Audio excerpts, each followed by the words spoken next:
घना जंगल था, जिस जंगल में बहुत सारे पशु पक्षी मिलजुल कर रहा करते थे। उसी जंगल में एक टूनी नाम की चिड़िया भी रहती थी। टूनी चिड़िया जंगल की सबसे ईमानदार और सबसे समझदार चिड़िया थी। टूनी चिड़िया अपने बेटे सोनू चिड़िया के साथ रहती थी। टूनी चिड़िया के पति की मौत के बाद अब सोनू चिड़िया ही उसके लिए सब कुछ था। चलो सोनू चिड़े, बहुत सो लिया तुमने, अब जल्दी से उठ जाओ, अब मुझे तुम्हें नहलाना भी है। नहीं मम्मा, मैं नहीं नहाऊंगा, आज बहुत ठंडी है, आज मैं नहीं नहाऊंगा। चलो सोनू, जल्दी से उठो, जल्दी से नहाओ जाकर, वरना मैं गुस्सा करूंगी। और वैसे भी नहाने से सारी बीमारियां दूर हो जाती है। चलो चलो, जल्दी से उठ जाओ। फिर टूनी चिड़िया जबरदस्ती सोनू चिड़े को लेकर नदी के पास नहलाने चली जाती है। मम्मा, मेरा कोई भी पक्षी दोस्त रोज नहीं नहाता, सर्दियों में आप बस मुझे ही नहलाती हो। सोनू चिड़े, अब तुमने एक शब्द भी मुंह से निकाला ना तो लगाऊंगी एक। नहा लिया ना तुमने, चलो अब जाओ घर, मैं भी ये बाल्टी लेकर आती हूँ। टूनी चिड़िया वे बाल्टी लेकर वहाँ से जाने ही वाली होती है कि टूनी चिड़िया को सामने ही एक सोने का हार पड़ा हुआ दिखाई देता है। अरे, ये सोने का हार यहाँ पर कैसे आया? ये हार तो दिखने में बहुत कीमती लगता है, क्योंकि ये हार तो सोने का है। लगता है किसी पक्षी का हार यहाँ पर गिर गया होगा। अब ये हार मुझे उसे लौटाना होगा, लेकिन मुझे ये कैसे पता चलेगा कि ये हार किस पक्षी का है? चलो, सबसे पहले ये हार मैं अपने घर ले जाती हूँ, फिर जाकर एक एक पक्षी से पूछूंगी कि ये हार किस पक्षी का है। फिर टूनी चिड़िया बाल्टी में वे हार रखकर अपने घर चली जाती है। उसी जंगल में एक कौवे का परिवार रहता था। कालू कौवा और रानी कौवी तो बहुत ज्यादा गरीब थे, क्योंकि वे दोनों आलस के मारे कोई भी काम नहीं करते थे। कालू जी, आज तक आपने मुझे दिया ही क्या है? आज तक तुमने मुझे कभी सोने का हार तो छोड़ो, एक अंगूठी भी नहीं दी है। बस मुझे शादी पर मेरी माँ ने जो सोने का हार दिया था, वे भी तुम बेचकर खा गए हो। बस कालू जी, मैंने कह दिया है कि तुम बस मुझे एक सोने का हार ला कर दो। रानी, सोने का हार मैं तुम्हें कहाँ से ला कर दूँ? मेरे पास तो इतने पैसे नहीं हैं कि मैं तुम्हें सोने का हार दिलाऊं। कालू जी, मैं कुछ नहीं जानती, अब आपको मुझे सोने का हार लाकर देना ही होगा, वरना मैं आपसे कभी बात नहीं करूंगी और मैं हमेशा के लिए अपने भाई के घर चली जाऊंगी। शादी से पहले तुमने कहा था कि मैं तुम्हें रानी बनाकर रखूंगा, और जब से मैंने तुमसे शादी की तब से तुमने मुझे एक सोने की अंगूठी भी लाकर नहीं दी। और रानी, तुम्हारा तो नाम ही रानी है, तुम तो अपने आप में ही रानी हो, तुम्हें सोने की हार की क्या जरूरत? बुलबुल बहन, ये सोने का हार मुझे नदी के पास से मिला है और ये हार सोने का है। क्या ये सोने का हार आपका है? नहीं टूनी चिड़िया, ये हार मेरा नहीं है, ये तो बहुत ज्यादा महंगा हार लगता है। इतना महंगा हार मेरे पास कैसे आएगा? हाँ टूनी चिड़िया, ये हार बुलबुल का नहीं है, मैंने पिछले महीने ही बुलबुल को हार दिलाया था, लेकिन वो हार इस हार जितना महंगा और खूबसूरत नहीं है। टूनी चिड़िया, एक काम करो, तुम कबूतर के पास जाओ, क्या पता ये हार कबूतर की पत्नी का हो। ठीक है बुलबुल भैया, मैं कबूतर के पास जाती हूँ। फिर यह कहकर टूनी चिड़िया कबूतर के पास चली जाती है। अरे टूनी चिड़िया, सब कुछ ठीक तो है ना? तुम सुबह सुबह ये सोने का हार लेकर मेरे पास क्यों आई हो? हाँ कबूतर भैया, सब कुछ ठीक है। कबूतर भैया, ये सोने का हार मुझे आज नदी के पास से पड़ा हुआ मिला है। क्या ये सोने का हार आपकी पत्नी का है? टूनी चिड़िया, इतना महंगा सोने का हार मेरी पत्नी का कैसे हो सकता है? तुम तो जानती हो ना कि मैं एक साधारण सा कबूतर हूँ जो कि उल्लू सेठ के खेतों पर काम करता है। मैं इतना महंगा हार कहाँ से ला सकता हूँ अपनी पत्नी के लिए। फिर टूनी चिड़िया वे सोने का हार लेकर तोते के पास जाती है। अरे आओ आओ टूनी चिड़िया, कितने दिनों बाद आई हो मेरे घर पर। बताओ खाने में क्या पसंद करोगी तुम। तोते भैया, अभी मुझे कुछ नहीं खाना है, मैं आज यहाँ पर किसी काम से आई हूँ। वैसे तोते भैया, आपकी पत्नी कहाँ है? वो दिखाई नहीं दे रही। क्या बताऊं टूनी चिड़िया, कल रात मेरी पत्नी से मेरा झगड़ा हो गया है और वह झगड़े से अपने मायके चली गई। कल रात वो मुझसे कह रही थी कि मैं उसे एक सोने का हार दिलाऊं, लेकिन मेरे पास इतने पैसे नहीं हैं कि मैं अपनी पत्नी को एक सोने का हार दिलाऊं।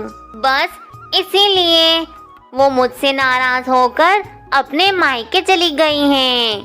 तोते भैया, आप बिल्कुल ही चिंता मत करो, पहले मैं कुछ जरूरी काम निपटा लूं, फिर मैं आपके साथ आपकी पत्नी के मायके चलेंगे और फिर आपकी पत्नी को ले आएंगे।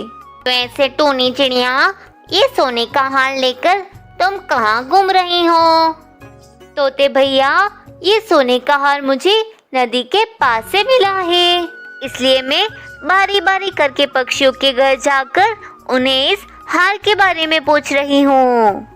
अच्छा तो टूनी चिड़िया, ये हार जिस किसी भी पक्षी का है तुम उसे जल्दी से लौटा दो, उसके बाद हम दोनों मेरी पत्नी को लेने के लिए जाएंगे।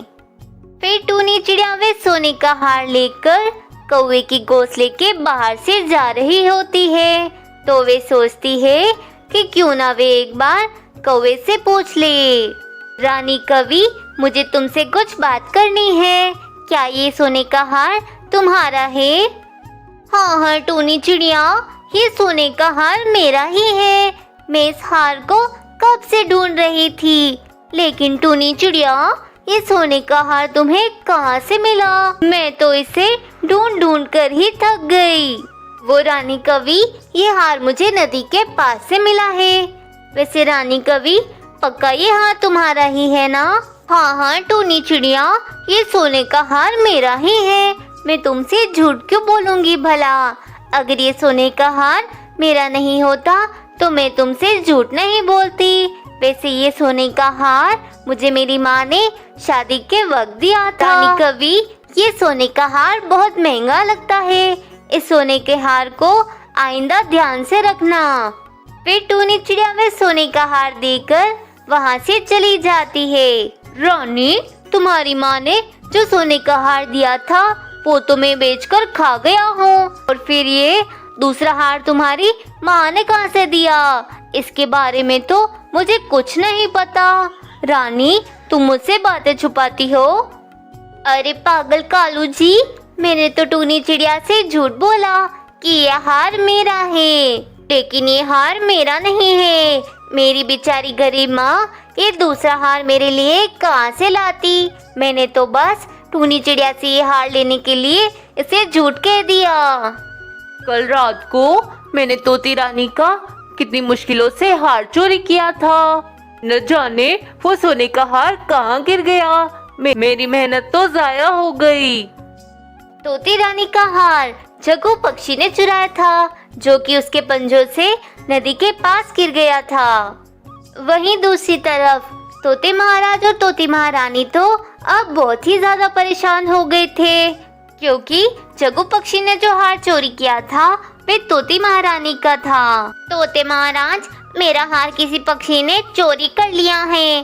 कल रात जब मैं सो रही थी तब किसी पक्षी ने आकर मेरा वो कीमती हार चोरी कर लिया है। अब आप कुछ भी करें और मेरा हार मुझे वापस ला कर दें। रानी जी, आप बिल्कुल ही परेशान मत हो, आपका हार जिस भी पक्षी ने चुराया होगा उसे मैं कड़ी से कड़ी सजा दूंगा। उल्लू सैनिक, जाओ, जाकर जंगल के सभी पक्षी के घोंसले में तलाशी लो और पता लगाओ कि रानी जी का हार किसने चोरी किया है। जो हुक्म महाराज, मैं अभी जाता हूँ और रानी जी के हार का पता लगाता हूँ। इतना कहकर उल्लू सैनिक जंगल में पक्षियों के घोंसले में जाकर उनकी तलाशी लेने लगता है। उल्लू सैनिक, मैं कह रहा हूँ ना, मेरे पास रानी जी का कोई हार वार नहीं है, लेकिन आप मेरी बात मान क्यों नहीं रहे? फिर वे उल्लू सैनिक तोते के घोंसले में आता है और तोते के घोंसले की अच्छी तरह से तलाशी लेने लगता है। न जाने तोती रानी का हार किस पक्षी ने चुराया होगा। इतने पक्षियों के घोंसले चेक कर लिए, लेकिन किसी भी पक्षी के घोंसले में रानी का हार नहीं है। उल्लू सैनिक, आप किस हार की बात कर रहे हैं? तोते, कल रात महारानी का हार चोरी हो गया है। वो हार बहुत ही कीमती था और दिखने में बहुत ही ज्यादा सुंदर था। न जाने किस पक्षी ने वो हार चोरी किया है। क्या तुम्हें उस हार के बारे में पता है? सैनिक, शायद आप उस हार की बात तो नहीं कर रहे जो टूनी चिड़िया लेकर घूम रही थी। दरअसल टूनी चिड़िया हमारे घोंसले में आकर हमसे पूछ रही थी कि यह हार किस पक्षी का है। यह सुनकर उल्लू सैनिक फौरन से टूनी चिड़िया के पास जाता है। फिर टूनी चिड़िया उल्लू सैनिक को कालू कौवे के बारे में बताती है कि वह हार तो उसने कालू कौवे को दिया है। उल्लू सैनिक वहां से उड़कर फौरन कालू कौवे के पास जाता है और क्या देखता है कि वे महारानी का हार तो रानी कवि ने पहना हुआ है। अच्छा, तो अब ये महारानी का हार तुम कौवों का है। चलो कौवा और कवि, फौरन से ये रानी का हार मुझे दे दो। अरे ऐसे कैसे ये हार हम तुम्हें दे दे? ये हार किसी रानी का नहीं है, बल्कि ये हार तो मेरी माँ ने मुझे दिया था, इसलिए ये हार तो मैं तुम्हें नहीं देने वाली। फिर वे उल्लू सैनिक कौवों को पकड़कर तोते महाराज के पास ले जाता है। फिर तोती रानी को अपना सोने का हार मिल जाता है और तोते महाराज कौवों को पिंजरे में बंद कर देते हैं।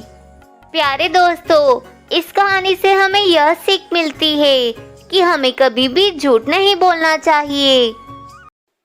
दोस्तों, अगर आपको मेरी वीडियो पसंद आई हो तो वीडियो को लाइक और चैनल को सब्सक्राइब करना मत भूलना।